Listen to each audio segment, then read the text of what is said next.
Welcome, golf fans, pursuers of knowledge and the almighty dollar. This is your golf guru bringing you the RSM Classic. This is the preview show. First and foremost, thank you for stopping by. I am going to break down all the information you need to start thinking about the DFS lineups, but most importantly, maybe making your bets, get them in soon. So I'm going to go over my favorite bets. I'm going to break down the course. I've got a lot of information on the RSM Classic. This is one of my tournaments I've done very well at. For some reason, on the smaller courses, I've had a lot of success, like the RBC, the Honda. So hopefully, we're going to end the year on a very positive note. And with that said, let's jump into this. Okay, so let's do some quick house cleaning items. I've been talking about prize picks, brought that back in. I hope you guys jumped on what I played because I did have a successful prize picks on Thursday. And of always, if you do not know what prize picks is, it's an over-under projections, kind of DFS simplified game. You can play any sport you want. Of course, this is a golf show, so I focus on golf. And if you've not signed up yet or done anything on prize picks, hurry up right now because they are matching you dollar for dollar on your first deposit up to $100 if you enter my promo code Golf Guru. And the spiff that I get back, if you do that, is going to ultimately go back to my subscribers. I'm going to do a very large giveaway for the Masters. Of course, that's in April, but coming up. And real quickly, just talk about the guys that I picked for Thursday at the Houston Open.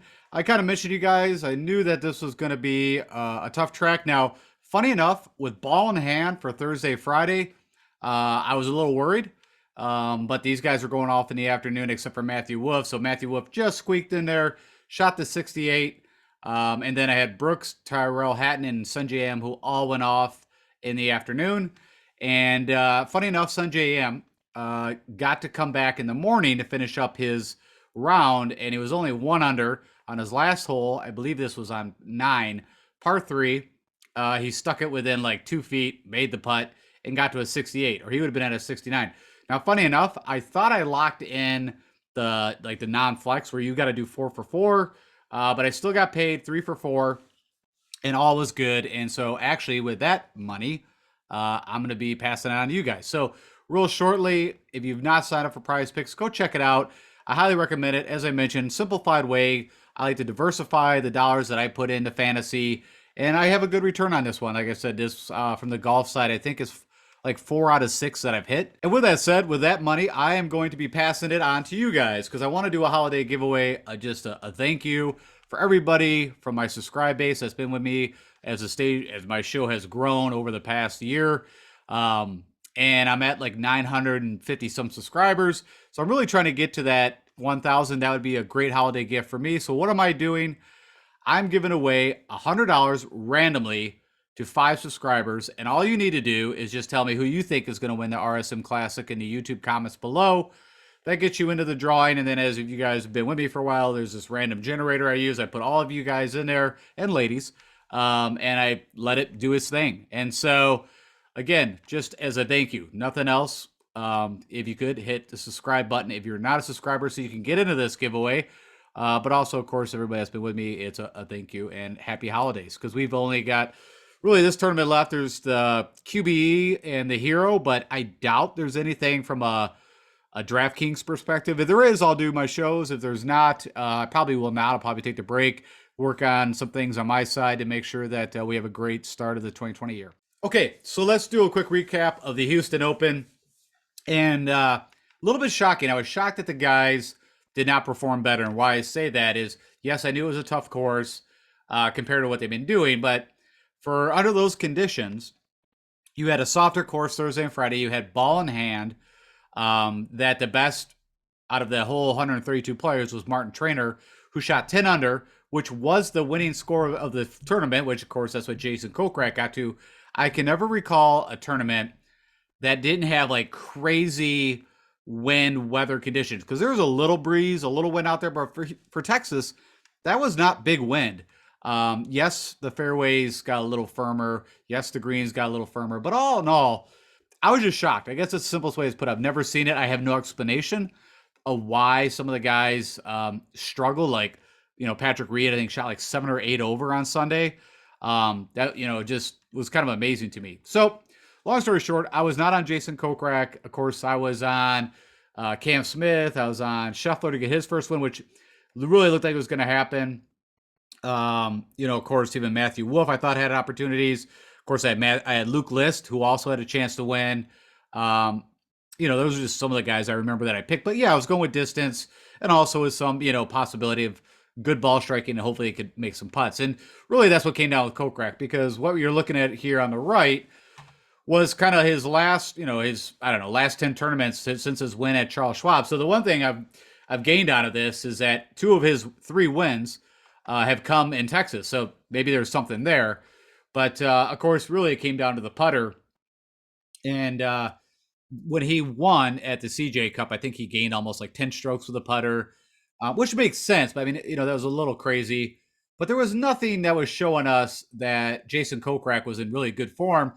We look back since the Wyndham, miscut, nothing positive in stroke gain, miscut at the Northern Trust. So, okay at the BMW and the Tour, but then miscut at the Shriners, kind of blah. And then the CJ Cup, of course, where he was the past winner, but not at the same course, really did not look good. So that's the first time we've really seen him since the CJ Cup.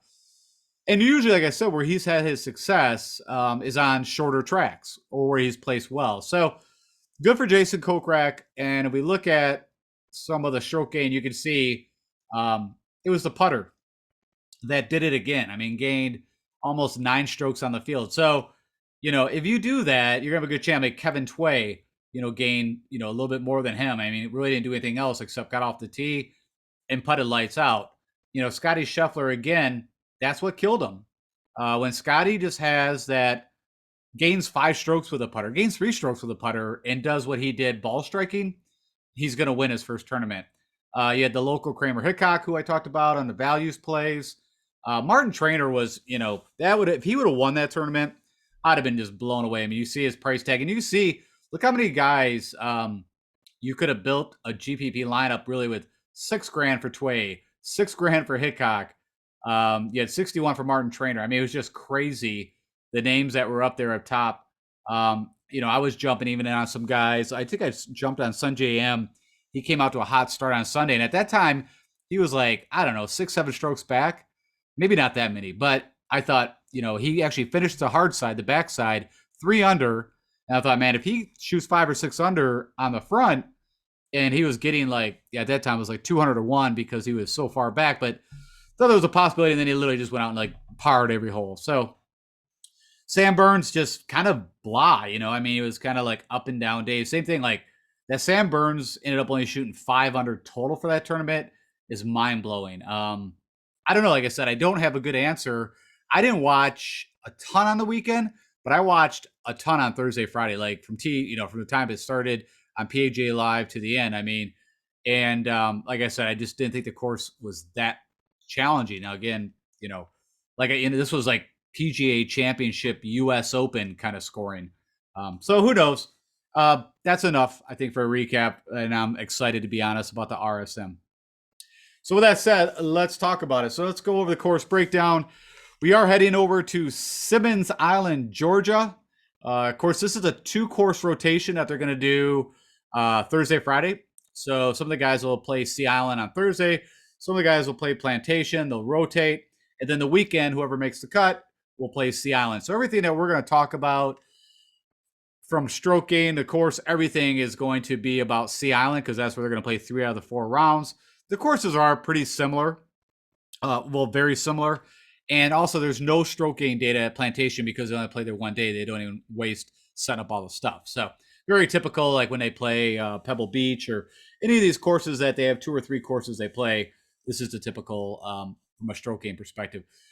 Of course, 2010 is when the RSM first debuted at Sea Island. The course has been around since 1929. The renovation was done in 1999 by Tom Fazio. This is a par 70, and it is about 7,000 yards. So little, 400 yards shorter than what we just saw, but also a par 70 at Memorial Park. We've got the fairways are Bermuda/Paspalum hybrid, kind of a mix. And because I think Paspalum is on the tee boxes, that they probably grow into each other. But the rough is stated 2-inch Bermuda, and the greens are Tiff Eagle Bermuda. That's important because there's quite a few comparable courses that we'll reference that have Tip Eagle Bermuda greens that also fit this course. I'll talk a little bit more about that when I get to comparable courses / tournaments. Player field's a little bit larger than what we've been used to. We've been the last couple tournaments, been 132 players. We have the full 156 players, and it will be cut to the top 65 in ties. What does that mean? In summary, is if you thought it was hard to get 6 of 6 through the last couple tournaments in your DFS GPP tournaments, it's going to be even harder. And with that being said, of course, the historical cut line here in the past has been somewhere between 4 to 500, which again, like a Shriners, the guys are going to need to go low. And it, like I said, it's going to be tough to get that 6 of 6 through. If you get 5 of 6 through in the large GPP, you're going to get paid. Winning scores, it looks like 19 under is the mark. You've got Robert Streb, who won last year, who's won here twice, 19 under. You had Tyler Duncan with his first and only win, as far as I know, 19 under. Then you had CH3, Charles Howell, at 19 under. Your average green size here is very large, like we just saw at the Houston Open, at 7,200 square feet. You got 47 sand bunkers. You've got a ton of water hazards at 14, where water actually comes into play on 13 of them. And these are crazy lightning fast greens, running somewhere between 12.5 and 13.5. Course defense, of course, it is a coastal course. So wind, weather is definitely going to be a factor. Last year it was quite windy, but the guy still shot a 19 under. And as I said, tons of water, marsh areas all over the place, sand. It is a plotter's paradise. It is not hard to figure out who you want to play here. It's guys that hit the ball, very accurate, good with the irons, but really good Bermuda putters. And that's it. You got those guys, that you're going to be your top 10 kind of finishers and winner. The greens I mentioned already, very large, slopey, need good Bermuda putts. And then if I look at putters, I look at past notes. This tournament has actually went to a playoff the last 6 times in the past 10 years. So last year, if I remember right, it was Streb and Kisner. I think they made it to the second hole. Streb put it within like 2 feet, made the birdie, and Kisner had to try to chip it in and did not. And then Streb was your winner. And the big thing that I've also noticed is that the local residents, so there's guys, and there's quite a few PGA players that are residents of Simmons Island. They do all their practice and they play these courses a ton. There's actually 3 courses on this resort: Sea Island, Plantation, and I'm blanking on a third, but there is a third, but they don't play it, so it doesn't matter. But you got guys like Matt Kuchar, Kevin Kisner, who's won here in the past, is actually really high up in price for DraftKings for what Kevin Kisner's been doing from a form, but just his course record here is why he's so high up. You got Patty Kazire, my Brokeback Mountain guy. Of course, I'm going to be all over him. Harris English, who's not been playing that well, but you never know. I mean, this definitely could be a Harris English weekend. You got Brian Harmon, Zach Johnson, JT Poston. You got Killer Keith Mitchell. You got the Birdman, and you've got Michael Thompson, who I'm super excited about. I think he could do very well. I mean, a lot of those guys fit the bill, like the Zach Johnsons and the Harmons and the JT Postons, because like just really good, putters that can get hot with the irons and just keep it in play, and you'll be good to go. Okay, so I did mention it is a 2-course rotation, and this is, I believe this is looking at Seaside, but it gives you an understanding. You got water run everywhere, marsh. You just got to put it in play, get it on these large greens. You can see all the sand and kind of waste areas. And if you look, this is actually Seaside. I just put this in here because, it shows you really quick understanding of, 1's just got trees, but, no water. But other than that, 2, water. 4, water could come and play. 5, water can come to play.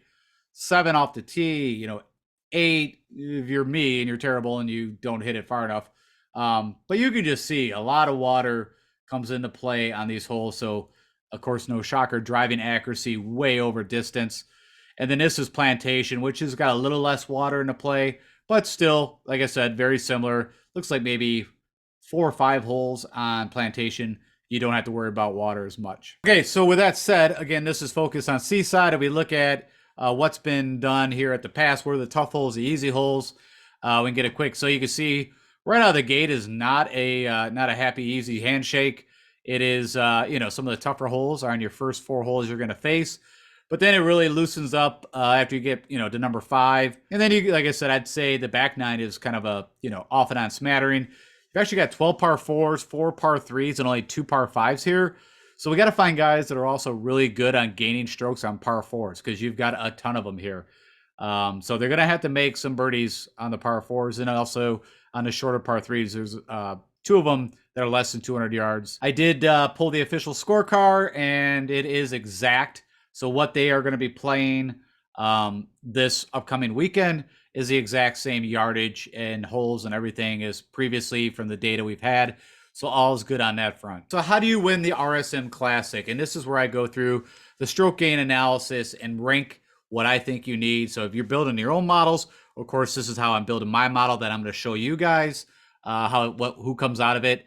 And the number one thing, I mean, you could really, it could be 1A, 1B, 1C. I mean, but I'm going to go with working my way. Same thing I do at Harbortown is work my way from the green back. And so I think putting is going to be weighted heavily, approach, and then good drives, so you understand that in a model perspective, at least for Fantasy National, that is, not taking distance, but it's taking either you hit the fairway or you hit the first cut, and then you hit the green on your approach. And that's the guys that I want. I'm also going to put fairways in regulation.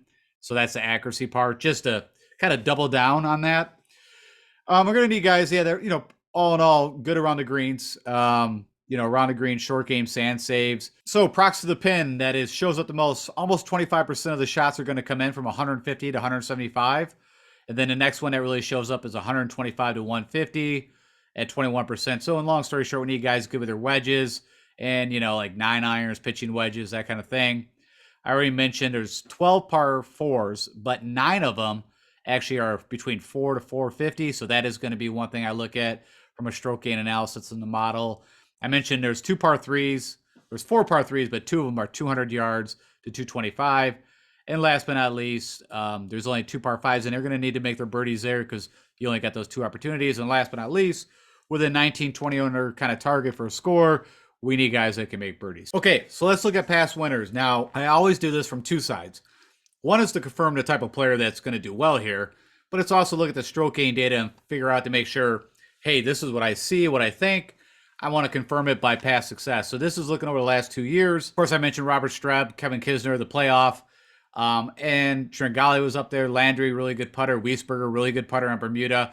I mean, you can look at all these guys, and you can see it was done one or two ways. Either you had to gain about 5 strokes with your putter and maybe not as much on approach, or you had to be sticking it a lot closer and still making putts. But you can see both green. And it shows up again the previous year when Tyler Duncan won. And I believe Tyler Duncan went to a playoff with Webb Simpson. There was one playoff that had like 5 guys. I don't know if it was this year or not. I don't remember. But again, same thing. Either you gained a ton, not a ton, but gained quite a bit with the irons, but also had to gain quite a bit. So the only one you can see, Denny McCarthy, really didn't gain with the irons, but gained almost 8 strokes with the putter.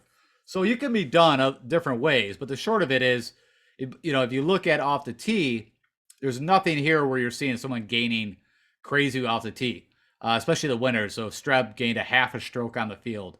Webb Simpson didn't even gain a stroke. Tyler Duncan, a stroke, 1 in points. So again, it's not about distance. It is about fairways, accurate irons, and really good putters is what is, and it's hard to predict, but all we can do is look at guys that have done very well on Bermuda greens and is a good putter. And that should correlate to who comes out on top. This is actually a little older data, but I had this from previous last year's show, so I just brought it up again. So again, if you want to see a bigger picture of who the past champions here, funny enough, on the opening screen I had Chris Kirk. A lot of it I picked Chris Kirk just I think he could do well here, but also because he's rocking the RSM Classic hat. And he also is a past winner. Of course, I mentioned Robert Streb has won here twice. Mackenzie Hughes, you can look at, awesome putter. Kisner, Bulldog, awesome putter. CH3 could be very good. Austin Cook, again, it is just evident where it just shows over and over and over. And then driving accuracy does show up here, right? So Tyler Duncan, just showing who is, the most accurate. Now, this would have been the 2019 season. It just was showing, but Brennan Todd, we all know, or maybe you don't, but Brennan Todd is usually the most accurate, not long, but accurate. Ches Reavie fits into that mold. I call them the plotters, right? Kyle Stanley, the worst putter in golf, but is just amazingly accurate with the driver. great with the irons. If the guy, like I said, ever pops the putter, he wins. Brian Stewart, Ryan Armour. So, Jim Furyk. It was just showing guys that, again, accuracy counts here. And then if you're curious, again, this is a year-old data, but the most under par play in the RSM Classic. Yeah, Webb Simpson, 9,600. Kisner, 88. Chris Kirk again at 82. Charles House. And now, of course, this also means that you played this tournament quite a few times. So, there could be a guy that's only played here once and maybe, shot really well, but he's not going to come up because it's totaling up all the birdies that you made under par. Okay. So a little more information on past winners. All right. So with everything I stated, I do my models. This is what I'm kind of walking you through is kind of my methodology and how I go through this. There's more to it, but I try to summarize it for you guys. So the first thing, one of the first things is I, build my model, start to see, make sure, verify it's a good model. Of course, I have previous models from previous years. They keep just getting refined and better. But what I'm going with, as I already mentioned, good drives weighted at 15%. Fairways gained at 10, so you're getting like a 25% weight on, hey, I need guys that can hit the fairway. Approach is at 15%, and then you're also getting more weight on the approach when you put these proximities in. So technically, you could say 30% is on approach. Putting's at 10, birdies at 10. Around the green, I threw in at 5. Those par 4s, 9 of them I put at 5%. The 2 par 5s that are 550, 600, I put at 5%. And then sand saves, because of how much sand they got, you throw that all in, and there's no filters on it. It means I'm not looking at the par rating, the distance of the course as in yardage. I'm not looking at greens, none of that. I'm just looking at the last 3 tournaments these guys have played. How are they doing? And because I do believe there is course history, there's recent form, and I probably weigh recent form a little more than course history. I mean, if you give me a guy that is just en fuego and has all the confidence in the world with his game, and you put him on any track, he's going to do well. You give me a guy that's done well at a course but is just playing terrible, and he goes back to that same course, will he do better? Probably. But is he going to probably win? Probably not. So with that said, this is all looking at recent form. And, number one pops up, Joel Dahmen. And that makes, a bit of sense, right? I mean, he has been playing very well. He's been putting very well on Bermuda. Right, he's got a pass win recently. What was that? Corrales. I think it was Corrales. I get him mixed up on the Vacation Island swing. But anyways, someone to think about that. Hayden Buckley, I think is interesting. I think Russ Henley is a real interesting play and a bet. I already bet him. Alex Smalley. There's Tyler Duncan, past winner. Ches Reavie is a good fit for this course. Webb Simpson. I don't know about Webb. I'm going to do more analysis. Of course, my pick show will come out tomorrow, but we'll have to see about Webb. Denny McCarthy's popped up. There's Scotty Scheffler way at the bottom, but of course, the putting problem, and then fairways gained, at least over the last 3 tournaments, not so good. So anyways, some guys to look at and just some thoughts, but that's just pure recent form with my model. And then if you want to know history at Seaside, so again, this is, taking the past 3 times they played there. Some of these guys you're going to notice have not played there as much. Scotty Scheffler, it's interesting that he's only had 3 rounds. And all I can figure with that is maybe this is back when we used to have they used to do a double cut. So you had they would cut after Thursday, Friday, and then there would be one more cut on Saturday. And then you had the final guys who go out Sunday. They haven't done that. It's been a while. So maybe that's why he's got 3 rounds showing up. Corey Connors, haven't seen him in a while. I would love to have Corey Connors at the Houston Open. I'm kind of shocked that he's playing this course and didn't play the Houston Open. I don't know why. But anyways, long story short, if you want to know guys who have the best history, in this field at this course under my model, this is the guys. So again, Simpson, Kisner, Matthew Neesmith. That's interesting at 6,800. Has actually been playing pretty well, and again, awesome tee to green. Typically a very not so good putter, but looks like his putting ranking has been going up, at least again over the last 3 tournaments. Okay, so the next thing I want to know is who is really good at putting at Bermuda. I already kind of mentioned this. And I took a larger sample. Whenever I take putting, I do want a little larger sample. So I took 24 rounds, which hence would be the last 6 tournaments. And funny enough, Cameron Smith pops up number 1. Now, If you did just the last 3 tournaments, again, stick with recent form. Actually, who came up number 1, that's why he's on here, is Shank. Now, he's way down here. So, funny enough, if you put on just 12 rounds, he goes all the way up to the top.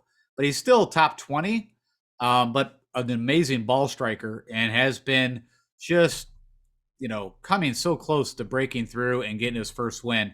So I think that's an interesting play. I already mentioned Patty Kazire. I'll probably go down in flames on him this weekend, but we'll see how that works out. Brendan Todd, like I said, in my own mind, I just feel like his game has not been where it needs to be, but I have to do more analysis on that.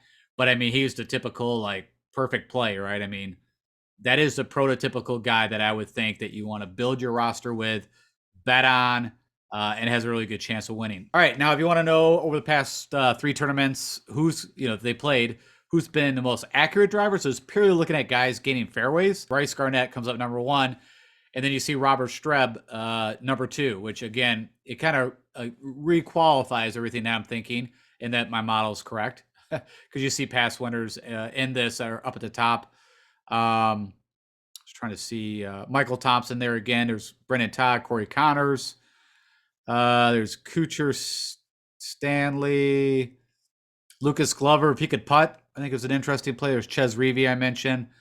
There's that Tyler Duncan again. Actually, if you forgot, he popped up as number 1. You know what that was? So they took a little bit to get the Houston Open data, and he was number 1 in my model under this. But once the Houston Open data came in, then these guys kind of moved up. I think Brian Stewart, I already put a bet on him. I've talked quite a bit about him in previous shows. He's, again, a perfect example of someone that you want to play here. And then best on approach. So like I said, the 3 key ingredients: putting, hitting fairways, and then, of course, a remedy could be if you stick everything within 2 feet, you don't even have to be that good of a putter. The first one that comes up is Russ Henley. Again, this is taken in the Houston Open data. I got Hoagie, Mito Pierre. Just, again, the putter has been a bit off. The Gooch, that was one of my guys I was on for last 2 weeks. And, it just did not happen.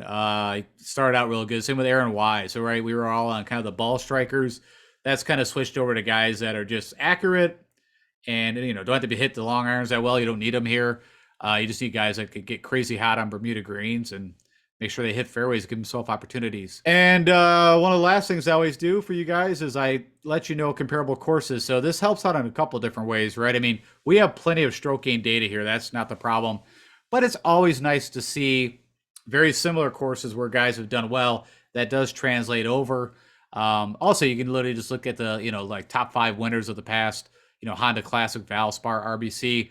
It's going to give you a pretty good sample of the guys that you want to play. So again, just looking at these comp courses, you put that in the model and, click my rank. And again, Kevin Kisner to the top, Streelman, Steele. It's funny, those 2 guys together. Hindley, Simpson, Neiman, Sink, Higgs. You can kind of see the list of guys. Chris Kirk shows up again. Michael Thompson, who I'm high on. And like I said, I think the best comparable course would be the Honda Classic. So that's PGA National, right? It's par 70, 7,100 yards, and that's also Tiff Eagle Bermuda, and has very large greens and a ton of water. So they are very, very identical in courses. So I think that now, even though the Honda typically plays harder, but it's a great representation. If they do well at the Honda, they can do very well here. Valspar, again, Tiff Eagle greens. This is a par 71, 7,300 yards. That's, of course, Copperhead at Innisbrook. Again, a little tougher track, but again, if they've done well there and they're in this field, something you could look. RBC Heritage, when I think of these 2 tournaments, I think they're of course, they both have acronyms to start, but, RBC at Harbour Town is a par 71, 7,100 yards. That's also Tiff Eagle Bermuda greens. So another, you could definitely reference who's done well there. Then the players, maybe a little different. As in a course, there's the water, but this is a par 72, 7,200 yards. But it is Tiff Eagle. There's a lot of similarities, but what I'm getting to is the field, of course, for the players is usually much better. Now, again, if guys in here have had success at the players, that's someone else that you can look at. The last but not least, where we just saw not too long ago, TPC, Southwind, WGC, FedEx, St. Jude. That's a par 70, 7,200 yards. That's Champion Bermuda. And then last but not least, Wyndham, the Sedgefield again, Webb Simpson, right? When I say that, Webb Simpson's done very well at the Wyndham and should do very well here. Par 70, 7,100 yards, and S Champion Bermuda. So that is your 6 comparable courses. And then, of course, when I do my picks, I reference all those for you guys so you can make your own decisions and see how they done at these. I think it's that kind of final checkpoint that you want to do before making your picks. Okay, with that said, I'm going to give you my favorite bets. Now, these are long shot bets, and I give them out now, because hopefully the odds don't change. You get them in early enough. Funny enough, Russ Henley actually was at 22-1 and actually went up to 25-1. So that's on DraftKings, which is just interesting to me why they actually gave 3 points. Usually it just goes down. So I don't know if anything was announced or anything. I didn't see anything, but I just thought it was kind of odd. But, I already told you, Patty Kazire, if you've been watching me for a while, this guy is so due.